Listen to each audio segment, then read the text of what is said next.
Today's question is, how can we handle financial stress without hurting our marriage? It's a great question. Money is one of the leading causes of stress in a relationship, and so it's important that we know how to handle it. So when it comes to finances, there are two different personalities that I see in a marriage. There's the personality that wants to keep all of their money in a locked box, throw away the key, and just not look at it, right? Because if they don't look at it, then everything's fine. Or there's the opposite personality, where they want to look at the money, touch it, feel it, move it, because they're trying to fix it, right? But the problem with that is that either way, both of those personalities end up causing a lot of damage in the marriage because one person feels like the other person is controlling all the money, they have no say in it. And the other person feels like the other person is being a micromanager and they can't do anything.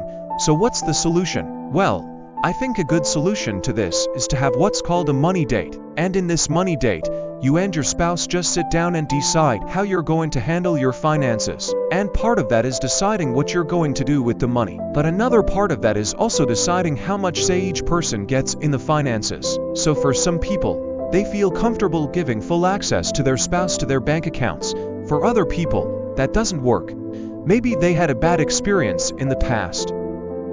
Maybe someone they know had their finances controlled by someone else and it didn't turn out well. And so whatever the reason, you want to be able to respect that. And so maybe you say, okay, well, I won't have access to your account, but I trust you with the finances. We can still go over it together every month. Or maybe you say, okay, I want joint accounts because that way I feel like I have a say in it, but I'll respect if you don't want me to look at it or touch it. I just want to know that you trust me enough to share that with me. But either way, whatever you decide, make sure you write it down. Make it official, that way there's no gray area. You both know exactly what's going on, and then if something comes up, you can refer back to that and say, hey, remember we talked about this on our money date, this is what we decided. And so it's important that you revisit these conversations periodically because sometimes our feelings change, our needs change, and we need to adjust accordingly.